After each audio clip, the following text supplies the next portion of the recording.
Tonight at the Freedom Leadership Conference, we're going to consider amnesty in the economy. Should Congress legalize illegal aliens in our country? So since we have to focus somewhere, controversy about the economy bubbles up to the top of my list. And I do think, as we talk about why it's so hard to just do the common sense thing and obey the law, we have to look at why are people so tempted? Why do people want to break the law and allow others to break the law? So we can reach other topics, perhaps in your questions, and remember that the American Border Patrol is a nonpartisan public policy organization. So there are a lot of issues that I might not emphasize from this podium. Promoters of amnesty claim that it will help the economy grow. In fact, amnesty will seriously harm the United States economy and cause other problems. First of all, illegal aliens will be exempt from Obamacare. That was intended to keep trespassers from getting the benefits of Obamacare and was intended as a selling point. But in a perverse, unintended consequence, which is normal when you have huge bills nobody's read, employers who hire amnesty recipients won't have to pay for health insurance for these new workers, and they won't be subject to the fine either because the whole category is exempt. So if you are an American citizen or a legalized immigrant, they have to pay your health insurance or pay a fine, but it's obviously much cheaper to pay to hire a newly legalized amnesty recipient. So obviously, the temptation will be for people to hire you or your children or grandchildren or nephews or nieces to fire them and to hire a new amnesty recipient instead. And of course, the people most in danger from this are black youth or legal Hispanic Americans here in the country and others who are just getting on the first rungs of the ladder of success. The Gang of Eight also promises, of course, that illegal aliens won't receive a green card until our borders are secure. You keep hearing that. In fact, there are TV ads. I kind of like the TV ads, actually, because if you don't know who's running them, they're on our side and should motivate people to call Congress against the Gang of Eight proposal. So cynical are they in beating the right drums, but for the wrong reason. So they say that, oh, don't worry, the borders won't be, the border will be secure before anyone can get a green card. The problem is, they're lying. How do you know when a politician is lying? You know. Because the old green card will be irrelevant. A new blue card replaces the green card. In order to lie to you, members of Congress keep talking about they can't get a green card, but it doesn't matter anymore. The Gang of Eight proposal will give illegal aliens immediately the new RPI status, or Registered Provisional Immigrant status. RPI status offers the right to live and work indefinitely in the United States, immediately. Even if nothing happens to secure the border, illegal aliens will get everything they want. So the new RPI blue card does everything a green card does, except it isn't green. Well, okay, my friend over here made up the blue card name, but I hope it sticks. The blue is to represent the states that vote Democrat and will vote Democrat when they get the blue card. Now, because of chain migration, that is, family unification rules, an estimated 11 to 20 million amnesty recipients who are in the country now will also be able to bring in, to join them, their fathers, mothers, husbands, spouses, wives, daughters, etc. So an estimated 30 to 40 million workers will flood the U.S. labor force as a result of the original estimated 11 million. In fact, ironically, this term of chain migration, some consider to be offensive. It's just an obvious fact. The illegal alien, the unification, family unification rules make it just a matter of law that others are entitled to follow them. In fact, under the Gang of Eight proposal, illegal aliens who have already been deported will be eligible to come on back, amazingly. So there are about 104 million people working right now in the United States. So we would be adding about another 40 million workers, 40 on top of 104. That's the kind of impact we're talking about to the country. Now, as an attorney, I have filed immigration cases. I'm helping one friend right now with paperwork to convert her green card into citizenship.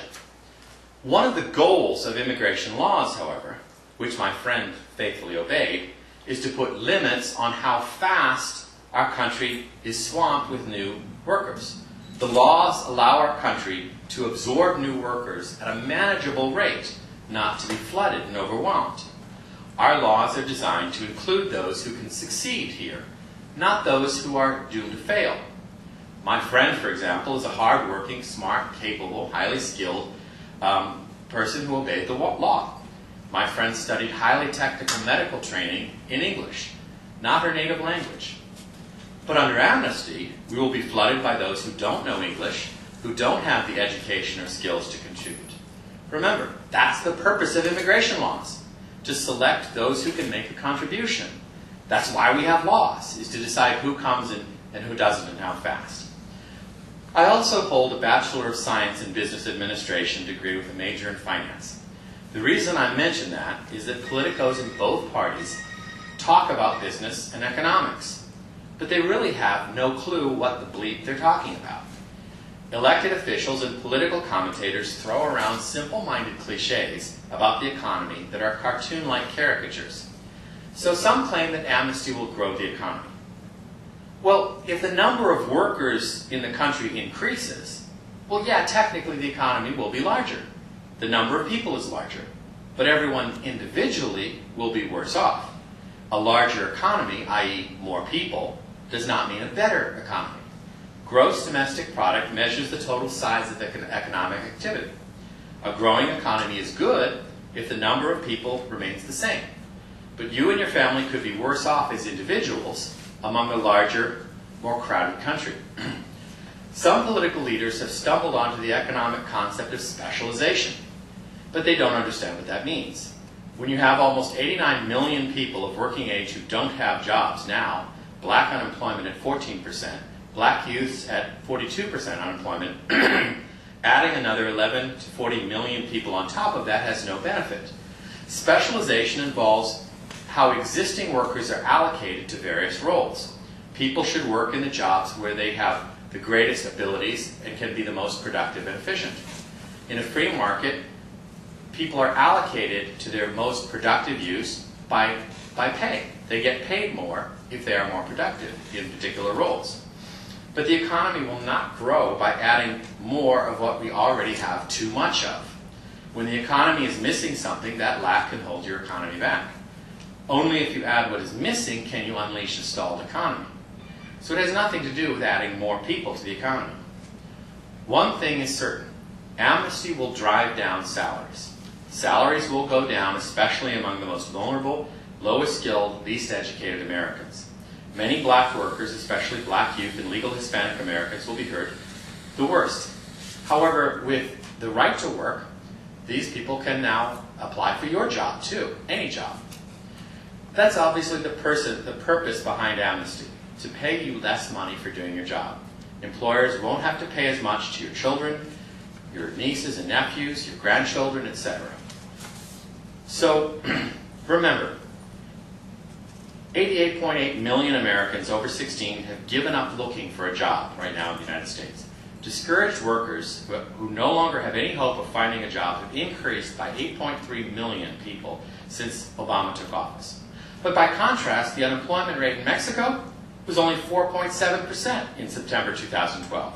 Says who? The prestigious Financial Times reported on October 19, 2012.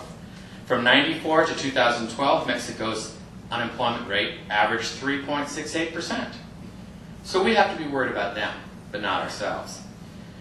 Incredibly, politicians and lobbyists who know very little about economics say that employers, such as farmers, are paying too much for agricultural workers. Now, if you really studied economics as I did, you'd want to scream. There's no such thing as too much. There's only the equilibrium of supply and demand. There is no right price for anything. There's just where the supply curve and the demand curve intersect. So first they decide what salary they hope to pay out of the clear blue sky, and then they try to fill the jobs at an arbitrary and capricious salary. It's simple. If you can't hire enough workers, you're not paying enough. Now, this is not my idea. This is just hardcore economics. Economics runs on supply and demand. Yet those pretending to be conservatives want to have the government control it. Crony capitalists and their dishonest lobbyists cannot pretend to be in favor of free enterprise or a free market. They trash the very foundation of a free market.